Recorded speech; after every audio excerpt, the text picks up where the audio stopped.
If you'd like a semi-authentic recreation of the psychedelic experience, then don't go with the electrical bananas as Donovan would have us half-jokingly believe. Instead, go to the source. Go to the Electric Prunes, a fascinating band that began releasing albums in 1967 with the self-titled debut, which featured I Had Too Much to Dream on it, which I'm sure we're all familiar with. But there were a lot of songs on this album written by outside professional writers. Although my favorite track was written by the band, and it's called Train for Tomorrow. And one wonders what would happen if they were allowed to have full creative control in the studio. Cue up just a few months later their second album, Underground, which begins with the Great Banana Hoax, putting together that hoax of Donovan's Once and For All.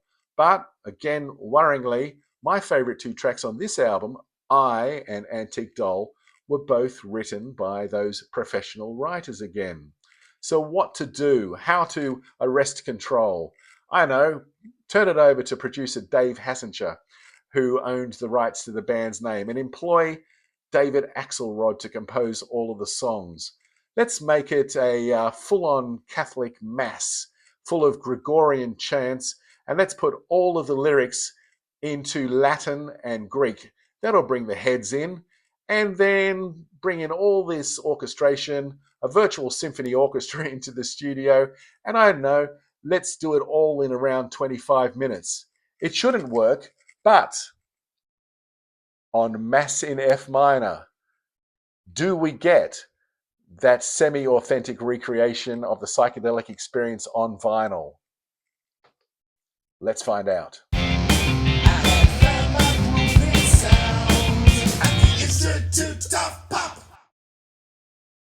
Mass in F minor was released in 1968, and here's an album that's going to do exactly what it says it's going to do on the cover. It's going to give us a Mass in F minor. Curio is the opening track. It's quite famous, and it's also the most overtly psychedelic song on the record, and for me, it's the best song. Vibrato-drenched fuzz guitar dominates, and James Lowe's vocals are just so dreamy. And it's all underpinned by shuffling drums and an ethereal organ. No orchestration here, it's just the prunes. Now there's lots of light and shade before pausing to a wigged-out guitar solo by Ken Williams that just toys with feedback and holds it in and lets it out. It's exceptional before returning to the Latin chorus and then diving out of the song with more of that wigged out guitar. It's a true psychedelic classic that didn't need Easy Rider to make it so. But having said that, it was used on Easy Rider, and we're more thankful for it because the song has now reached a hell of a lot more people. And it's used in the preparation for the acid-taking sequence at Mardi Gras in the movie. Now, I'm enough of a psychedelic junkie that when I was in New Orleans, I traveled down to the cemetery, and I believe it's New Orleans Cemetery #1, and I went to the monument of the tomb Italia, and you'll remember that as being the one where Peter Fonda is cuddling the statue and mourning the loss of his mother, his dead mother. And I put on the headphones and listened to Kyrie Lazon and just walked around circling and trying to give myself some sort of a semi-authentic psychedelic experience. And it was a beautiful experience to pay homage to the song and the prunes in this moment. A classic, a beautiful song, outstanding.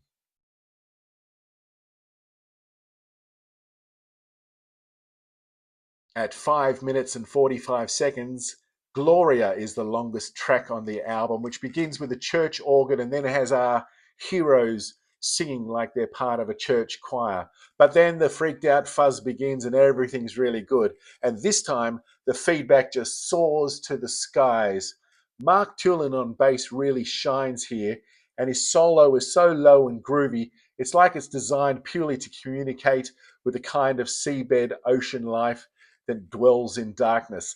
Guitar feedback pans from side to side, and the combination of that beautiful bass and that beautiful guitar makes me think perhaps of the Grateful Dead at their jamming best. The orchestration attempts to stick its head in at one point, and then is very quickly just dispatched. It's given a little spanking and told to go away. This is another wonderful psychedelic song, and one worth revisiting.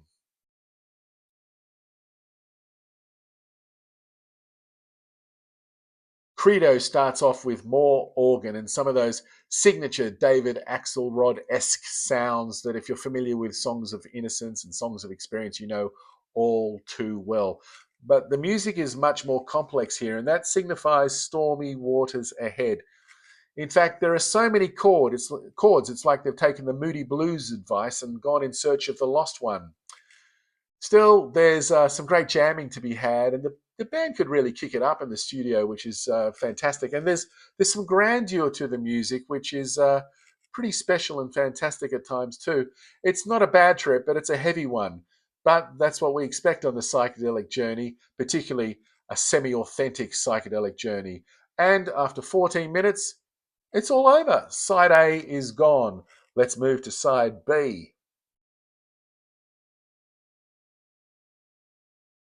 So far, so good.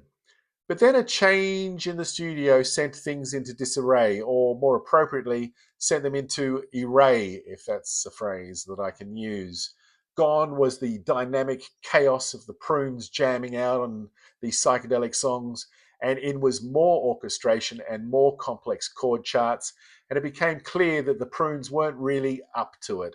So out go two members of the Prunes, and in come members of the band, the Collectors, who later on went on to form Chilliwack. Now, I've had a couple of good nights listening to Chilliwack. Nothing against Chilliwack, but it's not the Prunes. And it feels like it's another occasion in which the band, quite frankly, is getting screwed. The side begins with Sanctus, and which unbelievably was the single to the album, and now the orchestra takes over.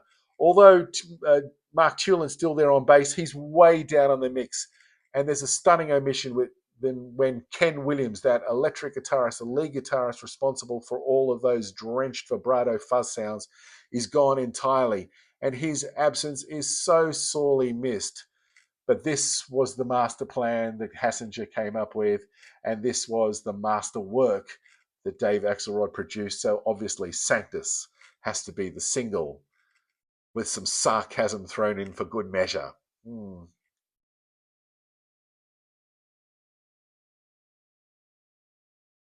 Benedictus is the next song on the album, and for me, it's the first song which is almost not worth discussing. I get this horrifying feeling at this point that I'm listening to an Electric Prunes tribute band. It's like they've walked out of the psychedelic shack and down the corner to a lounge bar where fat businessmen are trying to impress barmaids with the illusion of being hip. It's not authentic anymore. It's not semi authentic. It's just, ugh. Moving from there, we go to Agnus Dei, and once again, it's the orchestration that kills the groove. I mean, there are some moments during this song where the band is able to get some breathing space and come up for surface and get some air to be able to expand their sound. And there's some wonderful moments again on bass by James Tulin where he's able to really explore the freakery of that axe. And speaking of Axelrod, it's like for a moment he's just realized that it's not all about him. There's a band here on one hand, and on the other hand, he's got his sound, and can we just please bring them together? So there are some nice moments in Agnus Dei, but if, it would just be beautiful if they could get away from searching for that lost chord. You're never going to find it, and we certainly didn't find it in this song or the second side of Mass in F minor. As far as I can ascertain, the Electric Prunes only played the Mass in F minor suite twice in concert. The first in Culver City before a predominantly young audience, and they started off by playing all their garage band smashes, not recorded in the garage band app, but I think rehearsed and created in the garage band, or so one would think. But as soon as they went into the Mass in F minor suite, the young audience voted with their feet and walked out. Brutal. My God. And the second time was at the Santa Monica Civic Auditorium, I think it was. And they were playing with the full orchestra.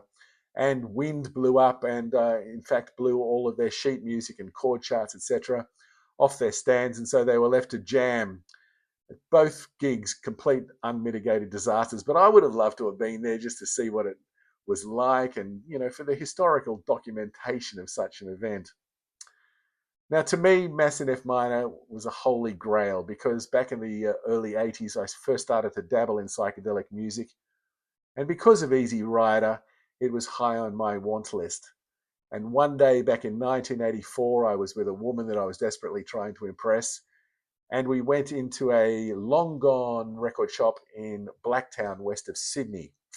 And these days, it's more of the centre of Sydney. But in those days, it felt like you needed a packed lunch, a passport, and a car that put up with long journeys far more than my VW Beetle did at the time. But there it was, sitting in this bookshop. And the girl I was with, the woman I was with, was more into post-punk and gothic music, new wave, that sort of stuff. And there I was pulling this album out and saying, hey, baby, this is going to be heavy, a Mass in F minor. One wonders what she thought of me, and one wonders what I think of myself looking back all those years ago. But in the 90s, I made that ill-fated decision to get rid of all of my vinyl records, and some, however, stayed with me and I kept. And that copy of Mass in F minor was one of those, and I'm so thrilled I still have it. And sure, Mass in F minor may not be able to replicate that semi-authentic psychedelic experience, but side A does have enough on it to squeegee that third eye pretty clean in a revelatory and beautiful experience. And there's lots of pleasure for those who want to go into the fifth dimension with this album. And speaking of pleasure, if music of any size, shape, color, or in this case, religion gives you pleasure, then who am I to argue with your opinion? And if you'd like more of my opinions on classic albums, lost gems, etc., please follow the links. And as always, it's been an absolute pleasure being with you. Thanks so much for watching. And until next time, bye now.